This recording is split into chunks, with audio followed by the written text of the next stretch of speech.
الحمدللہ رب العالمین والصلاة والسلام علی سید الانبیاء والمرسلین اللہم صلی علی سیدنا و مولانا محمد وعلی آلہ واصحابہ وبارک وسلم وصلی علیہ۔ دنیا کے تمام دیکھنے والوں کو، تمام چاہنے والوں کو، تمام پیار کرنے والوں کو، اور جہاں جہاں تک اس وقت میری آواز کو سنا اور مجھے دیکھا جا رہا ہے، جنید اقبال کی جانب سے انتہائی محبت کے ساتھ السلام علیکم۔ ایک بار پھر ناظرین، آپ کو صبح نور میں دل کی عطا گہرائیوں سے خوش آمدید کہتا ہوں، اور آئیے بلا توقف چلیں حضرت ابو انیس محمد برکت علی علیہ رحمہ کی تالیف اسماء النبی کریم صلی اللہ علیہ وآلہ وسلم سے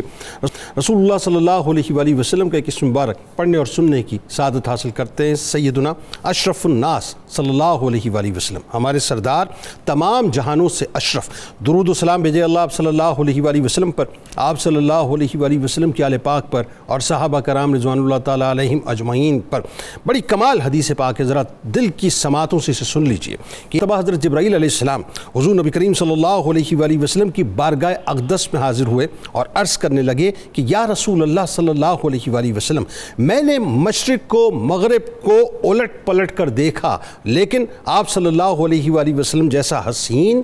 بہادر، رحم دل، سخی اور شریف مزاج کسی کو نہیں دیکھا۔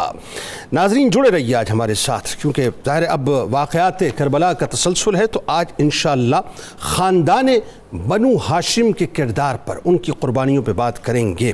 ایک بات تو کیٹیگوریکل اپنے ذہن میں بسا لیجئے، پیوست کر لیجئے اپنے وجود کے اندر، کہ سخت ترین آزمائش میں رشتوں کو کیسے نبھایا جاتا ہے، رشتوں کو کیسے سنبھالا جاتا ہے، رشتوں کی بنت کیسے کی جاتی ہے، کوئی جا کر ہاشمیوں سے پوچھے۔ سخت ترین آزمائش میں رشتوں کا پاس کیسے رکھا جاتا ہے، جسے آپ دید کہتے ہیں، کوئی جا کر ہاشمیوں سے پوچھے صاحب۔ اپنے آپ کو اور اپنے گھر کو آل رسول صلی اللہ علیہ وآلہ وسلم پر کیسے قربان کیا جاتا ہے، اپنا سب کچھ آل رسول صلی اللہ علیہ وآلہ وسلم پر کیسے لٹایا جاتا ہے، اور لٹانے کے بعد بھی یہ سوال کیا جاتا ہے کہ ہم نے حق ادا کیا کہ نہیں کیا، کوئی جا کر ہاشمیوں سے پوچھے صاحب۔ کہ اپنے جگر گوشوں کو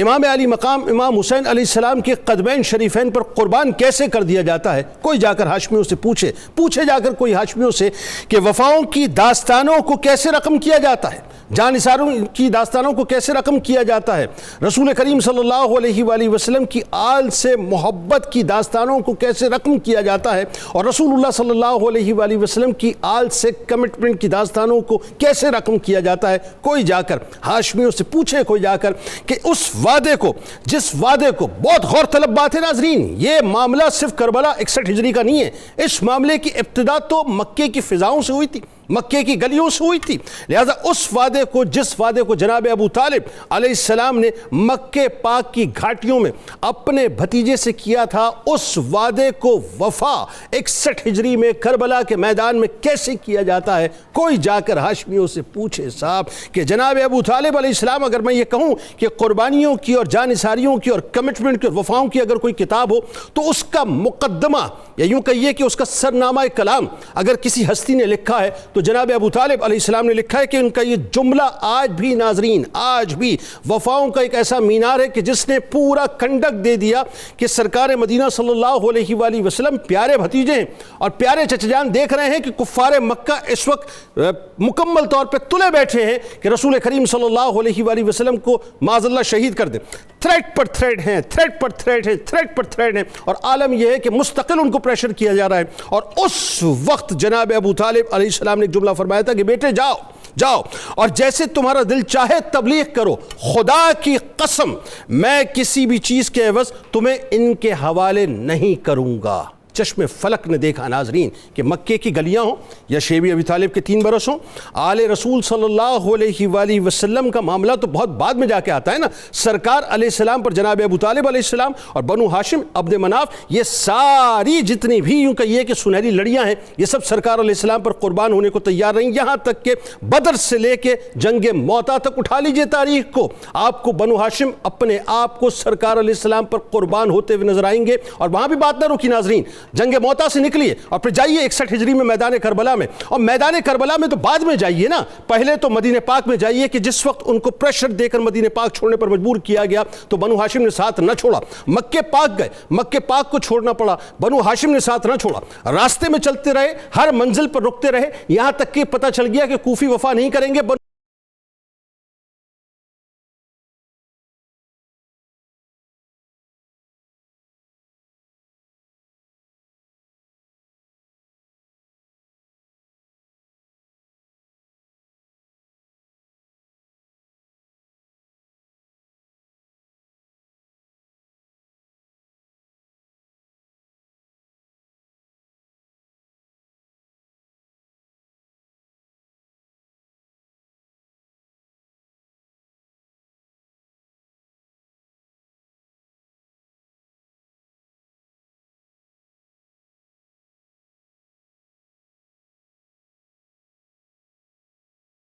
خاندان بنو ہاشم کی قربانیاں، میں چاہتا ہوں اس ربط کو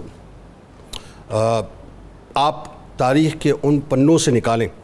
کہ جہاں دور نبوی صلی اللہ علیہ وآلہ وسلم سے قربانیوں کا آغاز ہوتا ہے اور پھر ظاہر کربلا تک پہنچتا ہے، لیکن خاص کر جناب ابو طالب علیہ السلام کی جو قربانی ہے ظاہر ہے میں چاہتا ہوں کہ اس دور سے ذرا آغاز کیجیے۔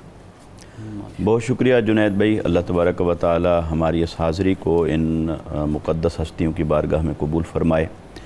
تذکرہ خیر آپ نے نہایت خوبصورت انداز میں فرمایا، اور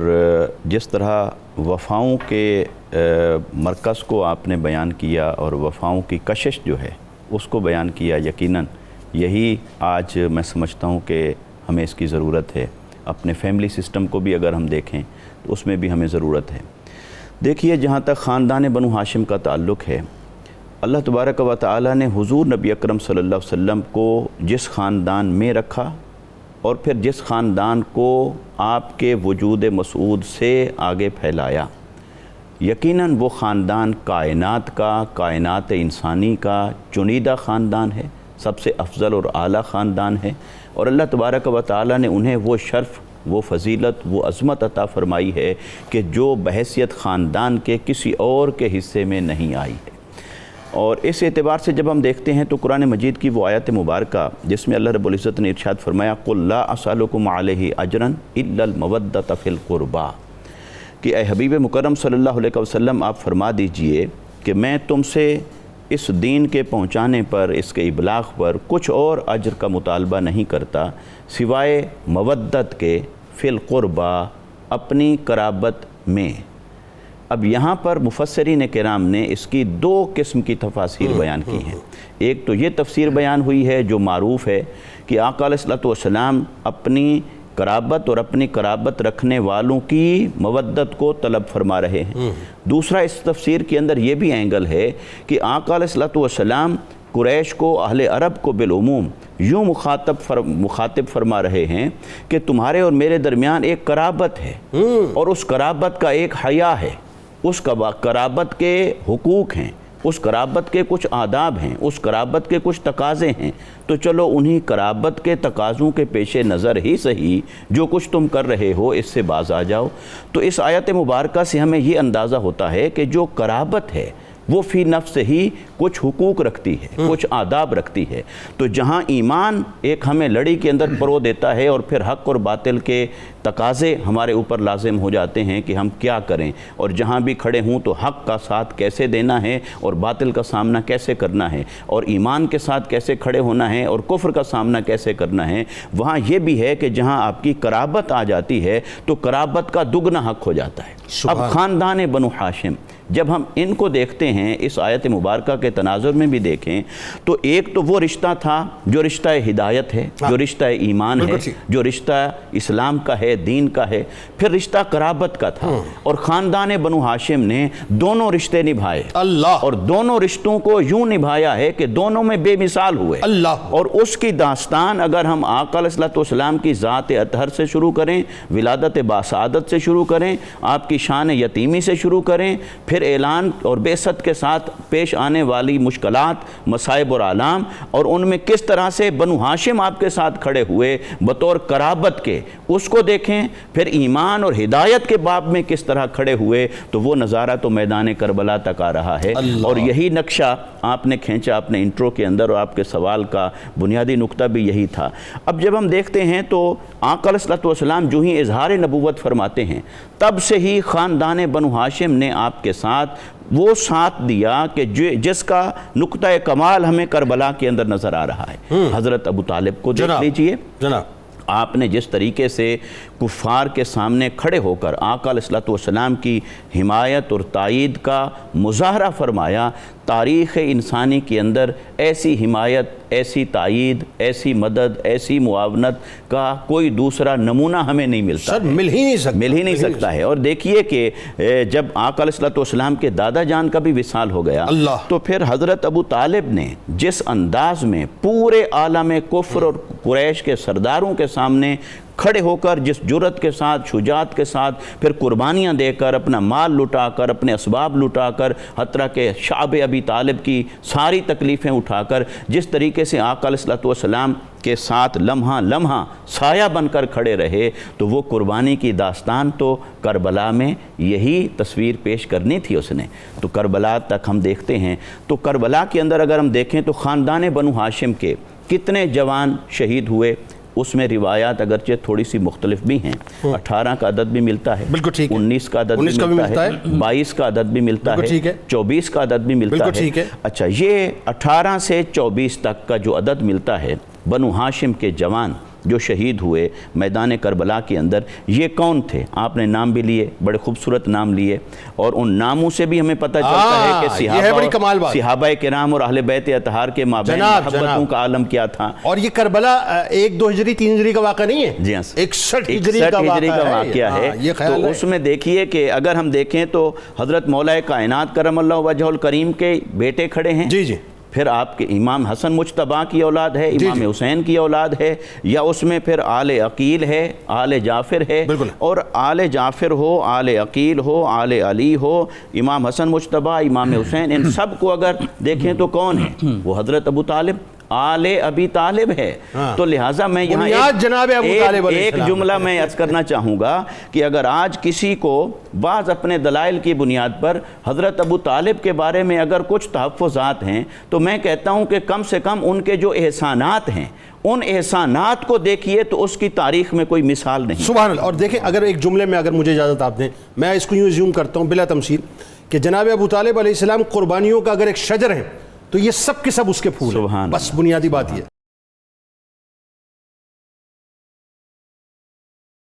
ڈاکٹر صاحب اب آئیے، جو بڑا ایک اہم نقطہ ہے، اور وہ یہ کہ اب بہت مشکل ہوتا ہے کہ کسی ذمہ داری کو اون کرنا، اور ذمہ داری بھی وہ جو مطلب امام علی مقام امام علیہ السلام کی جو ہے عطا کردہ ذمہ داری ہو۔ مطلب سفیر امام ہونا یہ ٹائٹل چھوٹا نہیں ہے، بہت بڑا ٹائٹل ہے جو کہ حضرت مسلم بن عقیل علیہ السلام کو عطا ہوا۔ بنو ہاشم میں سفیر امام جو ہیں وہ شہید ہیں کہ جن سے یوں کہیے کہ شہادت کی کتاب کا پہلا پنہ کھلتا ہے مسلم بن عقیل علیہ السلام کی قربانی۔ بسم اللہ الرحمن الرحیم۔ جنید صاحب بہت شکریہ۔ ہم ان ہستیوں کا ذکر کر رہے ہیں جو دین میں استقامت کا نشان ہے، اور زوال کے اندر، ابتلاء کے اندر اور فتنے کے زمانے کے اندر دین پر استقامت کس طرح دکھانی ہے اور دین کی اقدار کو پریزرو کس طرح رکھنا ہے، یہ اسوہ کامل ہمیں ملتا ہے جو اصحاب حسین ہیں، جو ارباب کربلا ہیں۔ جنید صاحب، جب ہم مسلم بن عقیل کی قربانیوں کو دیکھتے ہیں تو جیسے ابھی ذکر بھی ہوا، تو یہ اس کا شجرہ بہت اوپر تک چلا جاتا ہے۔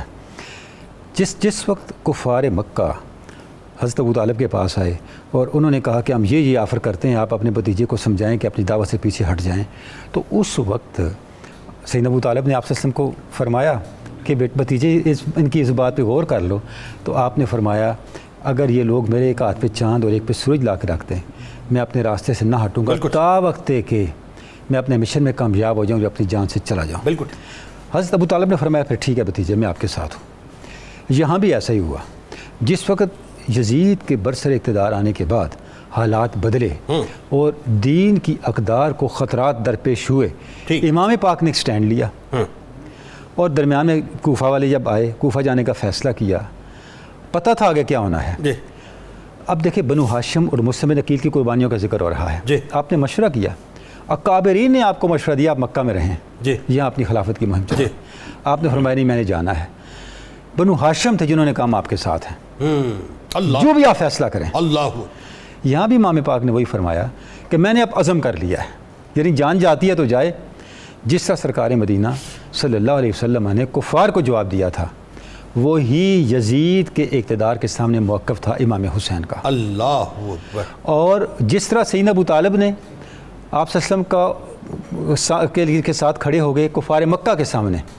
بنو ہاشم کھڑے ہو گئے یزید کے مظالم کے سامنے امام پاک کے ساتھ۔ اللہ اکبر، اللہ اکبر۔ آپ تصور کریں اس اسوہ کا تسلسل کیسے آپ کو نظر آ رہا ہے، کیا اچھا ربط قائم کر رہے ہیں آپ، کیا اسوہ ہے۔ اور پھر جس وقت کوفہ والوں کے خطوط آنے شروع ہو گئے، مجھے بتائیں کیا وہ خطوط واحد معلومات تھی امام پاک کے پاس اہل کوفہ کی؟ نہ، دیکھیں آپ نے خلافت کا پورا زمانہ دیکھا سیدنا علی مرتضیٰ کا، بالکل ٹھیک، امام حسن کے سارے حالات کا آپ حصہ بالکل تھے. ٹھیک. آپ کوفہ کے ایک ایک شخص، کوفہ کے اکابرین، کوفہ کے سرداروں کے ایک ایک شخص کی نفسیات سے آگاہ، جی مینٹل اپروچ جانتے تھے آپ کو پتہ تھا. بالکل ٹھیک. لیکن جس وقت ان کی طرف سے دعوت آ گئی، اب آپ نے فرمایا اس پہ لبیک ہے کہ ان کے پاس جانا میری دینی ذمہ داری بن گئی. بلکہ بابا جان کے ساتھ جو ان کی بے وفائیاں تھیں وہ بھی آپ کے سب سامنے. کچھ وہی میں عرض کر رہا ہوں، پوری خلافت کا زمانہ انہوں نے دیکھا ہوا بالکل تھا، وہ ساتھ تھے. اب آپ نے کیا کیا؟ پتہ تھا وہاں کیا ہونا ہے، اس شخصیت کو بھیجنا درکار تھا جو استقامت کا کوہ گراں ہوتی. اللہ، وہاں جا کے کوئی بھی حالات ہوں وہ ڈگمگائے نہ. تنہا. اب آپ نے اس کے لیے کس کا انتخاب کیا؟ مسلم بن عقیل کا انتخاب کیا، اور ساتھ جو خط بھیجا اس میں لکھا میں اس شخصیت کو بھیج رہا ہوں جو میرا بھائی ہے، اللہ، میرا چچا زاد ہے، اور میرے اصحاب میں سے، میرے اہل بیت میں سے میرا قابل اعتماد فرد ہے. اللہ، یعنی آپ دیکھیں کہ کیا ان کے اوپر ٹرسٹ تھا امام پاک کا، اللہ، کہ کچھ بھی ہو گیا جو میرا میسج ہے، جو میری آئیڈینٹی ہے، جو میرا مشن ہے، اس سے اس نے متزلزل نہیں ہونا. اللہ. اب جب امام پاک پہنچے وہاں پہ تو لوگوں نے آ کے بیعت کرنا شروع کیا. آپ مختار بن ابھی عبید اللہ ثقفی کے آپ نے کیا فرمایا، اور 10,000 سے لے کے 30,000 تک افراد ہسٹریہ میں بتاتی ہے جنہوں نے بیعت کر لی. بالکل ٹھیک. اچھا، نعمان بن بشیر جو تھے وہ گورنر صحابی رسول جی، اور ان کے دل میں اہل بیت کی بڑی عزت تھی جی، تو انہوں نے خاموشی اختیار کی. حتیٰ کہ یزید کے کارندے ان کے پاس پہنچے اور انہوں نے کہا یا تو آپ کمزور ہیں یا کمزوری دکھا رہے ہیں، آپ کے سامنے کیا ہو رہا ہے اور آپ خاموش بیٹھے ہیں. جی جی. انہوں نے فرمایا میں ایسا کوئی سٹیپ نہیں لوں گا جس سے مجھے آخرت میں شرمندگی. اللہ. ان لوگوں نے یزید کو خط لکھا گورنر صاحب تو خاموش بیٹھے ہیں، آپ ہی کچھ کریں. اب ابن زیاد کی انٹری ہوتی ہے، انٹری ہوئی، اس کی نامزدگی بطور گورنر ہوئی، اور جب وہ آیا آتی اس نے نعمان بن بشیر کو معزول کیا اور اقتدار سنبھالا. اب حالات بدل گئے. جب حالات بدلے تو اب جس طرح سے اس نے لوگوں کو تھریٹ کیا، جو آج کے زمانے کے اگر لفظ میں استعمال کروں کیرٹ اینڈ سٹک پالیسی جو اختیار کی، بالکل ٹھیک، تو اس نے پورے اہل کوفہ کو اپنے ساتھ ملا دیا. وفاداریاں تبدیل ہونا شروع ہوئی. اب امام پاک نے ایک گھر، دوسرا گھر، تیسرا گھر بدلنا شروع کیا. ہانی ابن عروہ کے گھر آپ گئے، 80-90 سال کی شخصیت، ان کو گرفتار کیا گیا، ان پہ ظلم کیا گیا، تشدد حتیٰ کہ ان کا سر قلم کر دیا گیا. بلکہ وہ دیکھیں نا 30,000 کی جو اسٹرینتھ آپ بتا رہے ہیں وہ رہ کے پھر 12 لوگ رہ گئے تھے. آخر میں تو شام کے وقت کچھ بھی نہیں تھا، کچھ بھی نہیں، سب پیچھے تنہا پھر رہے تھے کوفہ کی گلیوں کے اندر. اب آپ دیکھیں، ذرا تصور کریں ایسی بے سر و سامانی کے عالم میں بھی آپ کی استقامت میں لغزش نہیں آئی. یہ امام پاک کا انتخاب تھا، اور اس وقت بھی امام پاک کی فکر تھی، امام پاک کی فکر تھی کہ کسی طرح سے میسج بھیجا کہ آپ نہ آئیں، کوفہ کا ماحول بدل چکا ہے. حتیٰ کہ آپ گرفتار ہوئے اور پھر آپ کو قصر عمارت پر سے گرا دیا گیا، آپ کو شہید کر دیا گیا. تو یہ پورا ایک جو تسلسل ہے امام حضرت مسلم بن عقیل کی شخصیت کا، جو جنید صاحب ہم دیکھتے ہیں، اس میں جو سر فہرست چیز ہے وہ آپ کی کمٹمنٹ ہے، آپ کی استقامت ہے، جس کے اوپر آپ نے اپنی جان، اپنی اولاد اور اپنے شہزادے سب کچھ قربان کر دیا.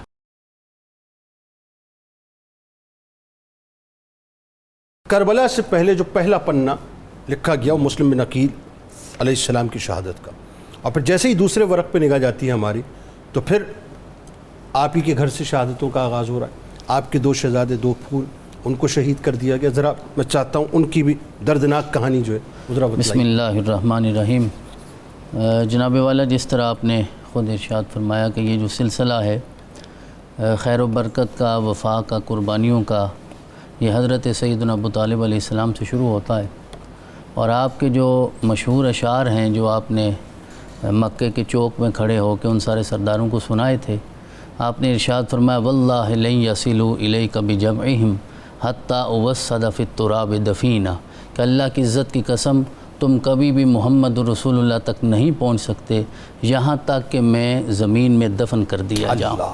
اور ایک اور موقع پہ آپ نے ارشاد فرمایا کذبتم و بیت اللہ نبذ محمدا ولما نطاعن دونہ وننادلی، کہ تم جھوٹ بولتے ہو اللہ کی عزت کی قسم، اللہ کے گھر کی قسم، کہ میں محمد کو چھوڑ دوں گا. صرف میں نہیں، میری آنے والی نسل میں سے جب تک آخری فرد بھی زندہ ہوگا تم میرے محمد تک نہیں پہنچ سکتے. وَنُسْلِمُهُ حَتَّى نُسَرَّ حَوْلَهُ وَنَزْهَلَ عَنْ أَبْنَائِنَا وَالْحَلَائِلِ، کہ ہم سارے محمد رسول اللہ کا دفاع کریں گے. یہ حضرت ابو طالب نے ارشاد فرمایا تھا، جو آپ کے سارے بیٹوں نے، حضرت عقیل نے، جناب جعفر نے، مولا کائنات شیر خدا نے، حیدر کرار نے، پھر آپ کے پوتوں نے، حتیٰ کہ آپ کے پڑپوتوں نے یہ کربلا میں ثابت کر کے دکھایا کہ ہمارے دادا پردادا نے مکہ کے چوک میں جو وعدہ کیا تھا اپنے آقا کے ساتھ وفا کرنے کا، آج ہم اسے پورا کر رہے ہیں۔ اللہ، اور یہ فیضان یوں بھی نظر آتا ہے کہ آقا کریم نے ارشاد فرمایا حسین مجھ سے ہے اور میں حسین سے ہوں، کہ حضرت ابو طالب نے رسول اللہ کے ساتھ وفا کی تھی اور آج ان کے پوتے اور پڑپوتے جناب حسین سے وفا کر رہے ہیں، کیونکہ آقا نے فرمایا حسین مجھ سے ہے، تو یہ حسین کے واسطے سے حقیقی طور پہ جناب رسول اللہ کے ساتھ ہی وفا ہو رہی ہے، اور آپ کے پوتے اور پڑپوتوں کے ذریعے یوں ہی لگتا ہے کہ جیسے جناب ابو طالب ہی وفا کر رہے ہیں، یعنی صرف چہرے بدلتے ہیں نا، نہ کردار بدلتا ہے، نہ لہجہ بدلتا ہے، نہ اسلوب بدلتا ہے، نہ وفا بدلتی ہے، اور ایک وقت آئے گا کہ ہم شہنشاہ وفا قربانیوں کا انداز بدلتا ہے۔ حضرت غازی عباس علمدار پہ مفصل بات ہوگی، آپ شہنشاہ وفا ہیں۔ آپ کے لیے صرف ایک جملہ میں عرض کرنا چاہتا ہوں کہ آج ہمیں جگہ جگہ دانشگاہیں نظر آتی ہیں، تعلیم گاہیں نظر آتی ہیں، یونیورسٹیز نظر آتی ہیں، اور یونیورسٹیز کا نظام چلانے کے لیے ہمیں وائس چانسلرز نظر آتے ہیں، لیکن اگر دنیا میں وفا کی کوئی ایک بھی یونیورسٹی ہوتی تو اس کا شہنشاہ اور اس کا وائس چانسلر مولا غازی عباس ہوتے۔ آپ نے یہ ثابت کیا ہے کہ دیکھیے اب وہ نظر ہٹا لیجئے کہ آپ سمجھے کہ سارے برادران یوسف کی طرح برداؤ کریں گے، برادران حسین بھی ضرب المثل بن گئے ہیں، اپنا سب کچھ قربان کر دیا ہے۔ تو حضرت سیدنا مسلم بن عقیل تو آپ کے سگے بھائی بھی نہیں ہیں، آپ کے چچا زاد ہیں۔ آپ رشتوں کی بات کر رہے تھے نا اپنی انٹرو میں، ذرا دیکھیے چچا زاد بھائی، آج کے زمانے میں تو یہ رشتہ رہ ہی کوئی نہیں گیا، لیکن وہاں کیسے ثابت کیا، اور آپ نے اشارہ ابھی بھی کیا یہ آخری بات میں کہ جب آپ دنیا سے رخصت ہونے لگے تو آپ نے آخری وصیت یہ فرمائی کہ میرے مولا حسین کو بتا دیں کہ حالات بدل گئے ہیں اور آپ تشریف نہ لائیں۔ اس وقت بھی ان کی فکر تھی، سفارت کا حق ادا کیا ہے اپنے قول سے بھی، اپنے فعل سے بھی، اور اپنے عمل سے بھی، اور اپنی جان اپنی اولاد سب کچھ قربان کر دیا۔ بہت شکریہ آپ تینوں احباب کا، آپ تشریف لائے۔ کتاب الشفا کی جانب آپ کو لیے چلتے ہیں کہ رزق میں خیر و برکت کا وظیفہ۔ رزق میں خیر و برکت کے لیے روزانہ نماز فجر کے بعد سورۃ العنکبوت کی آیت نمبر 62 اول و آخر درود پاک کے ساتھ 313 بار پڑھیں، انشاءاللہ رزق میں برکت ہو جائے گی۔ حضرت علی کرم اللہ وجہ الکریم کا قول مبارک ہے کہ جو شخص اپنے والدین کے ساتھ نیک سلوک کرتا ہے اس کی اولاد بھی اس کے ساتھ نیک سلوک کرتی ہے، یہ ہے فارمولا۔ بنو ہاشم جو دن امتحان کربل میں آئے تھے، بنو ہاشم جو دن امتحان کربل میں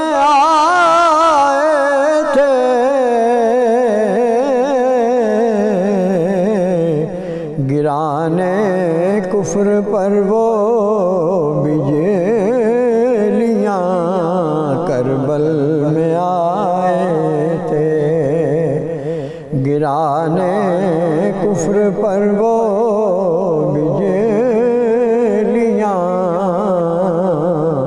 کربل میں آئے تھے۔ یزیدی فکر جب جیتی حدوں کو توڑنے نکلی،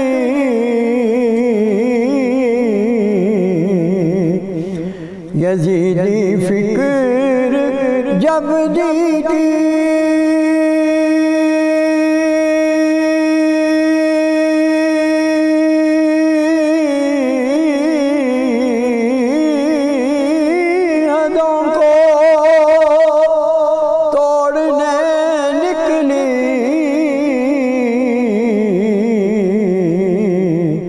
بچانے دی علی کے نور جاں کربل میں آئے تھے، بچانے دی علی کے نور جاں کربل میں آئے تھے۔ وہ جن سے دور ہر ایک رس ہے، اللہ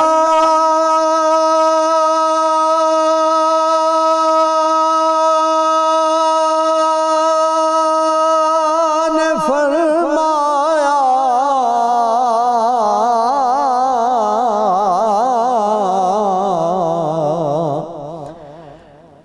وہ جن سے دور ہر ایک رس ہے اللہ نے فرمایا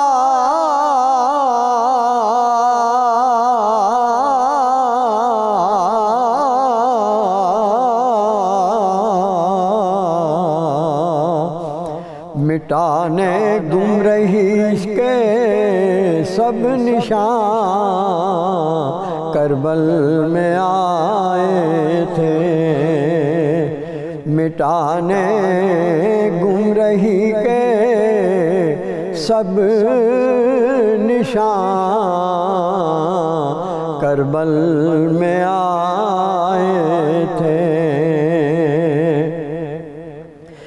ابو طالب عقیل و جعفر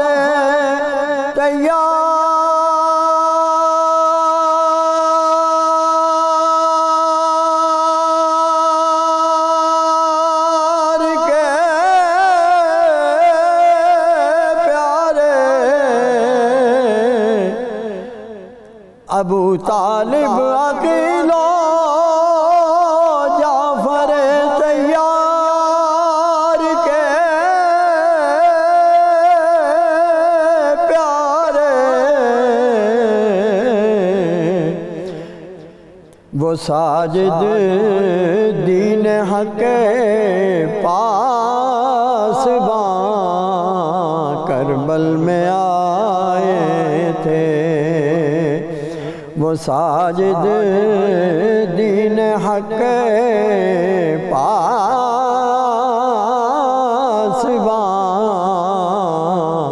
کربل میں آئے تھے گرانے کفر پر وہ بجلیاں کربل میں آئے